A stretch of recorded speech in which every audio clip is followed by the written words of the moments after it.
का दर्शन होकर उसके साक्षी अवस्था में बैठकर जो ईमानदारी से संसार का व्यवहार चलाता है वो भक्त होता है। अब 5 तत्वों के दर्शन में क्या क्या आएगा भाई बात। यहाँ लोग 5 तत्वों का सूक्ष्म भेद लगा दिया, इसी में 5 का ब्यौरा पंचीकरण भी आ चुका। पंचीकरण भी आएगा उसमें, वो तो आपको बताना बड़ा कठिन है। कुछ भाई बंधु समझ सकते हैं। ये हमारा 5-25 गुणों की लीला सब मिलकर यह विश्व बना। एक एक तत्व 5-5 तत्वों में हमारे पिंड शरीर में बटा हुआ, सारे ब्रह्मांड में बटा हुआ। सर्वांग योग में भगवान मायानंद जी कहते हैं यहाँ लोग 5 तत्वों का सूक्ष्म भेद लखा दिया, इसी में 5 का ब्यौरा पंचीकरण आ चुका। पंचीकरण क्या है? 5-25 गुणों की लीला सब मिलकर यह विश्व बना। एक एक तत्व हमारे शरीर में 5-5 हिस्सों में बटा है। आकाश हमारे शरीर में 5 हिस्सों में बटा है, उसको कहते अंतःकरण पंचक। 50% आकाश हमारे अंतःकरण में है, प्रमाण 100 है, बचा कितना?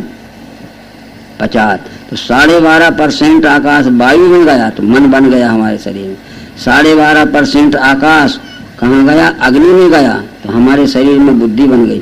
12.5% आकाश जल में गया तो हमारे शरीर में चित्त बन गया। और 12.5% आकाश पृथ्वी में गया तो हमारे शरीर में अहंकार बन गया। अहंकार, मन, बुद्धि, चित्त, ये चारों आकाश में रहते हैं। इसे अंतःकरण पंचक कहते हैं। है ना अपने में? ये कौन से शरीर में नहीं है कि मेरे अकेले शरीर में? दूसरा तत्व है वायु। हमारे शरीर में वायु का प्राण पंचक है। प्राण, अपान, समान, व्यान, उपान, ये 5 प्राण हमारे शरीर को चला रहे हैं। इसलिए वायु का होता है प्राण पंचक। वायु और आकाश के तत्व से 50% वायु हमारे नाभि क्षेत्र में आ गई। इस नाभि क्षेत्र में, क्योंकि उसमें 50% शक्ति रहेगी तो जो हम खाते पीते हैं अन्न, उसका रस रक्त बनता तो सारे शरीर में वो पोषण के लिए रस रक्त का संचार करती है। तो 50% वायु कहाँ आ गई? समान वायु में, नाभि में। बची कितनी? 12.5% गई आकाश में, तो बयान वायु बन गई। वायु और आकाश के संबंध है। 12.5% गई अग्नि में, तो उदान वायु बन गई जो हमारी जठराग्नि है, अग्नि और वायु से बना। 12.5% जल में गई तो जल और वायु से संबंध से हमारी प्राण वायु बन गई। 12.5% गई पृथ्वी में तो हमारी अपान वायु बन गई। प्राण, अपान, समान, व्यान, ये 5 प्राण वायु शरीर का संचालन। इनमें एक भी बिगड़ गया तो हम बीमार हो जाएंगे। इसका एक उदाहरण देंगे, बाकी ये व्याख्या है। ये वायु हमारे प्राण पंचक चलाती है। तो 50% वायु कहाँ रहती है? नाभि में, उसको समान वायु कहते हैं। 12.5% कहाँ गई? आकाश में, उसको क्या कहते हैं? बयान नामक प्राण वायु कहते हैं। वायु और आकाश में तो हमारे पूरे शरीर को पोला रखती है, सच्छिद्रता रखती है।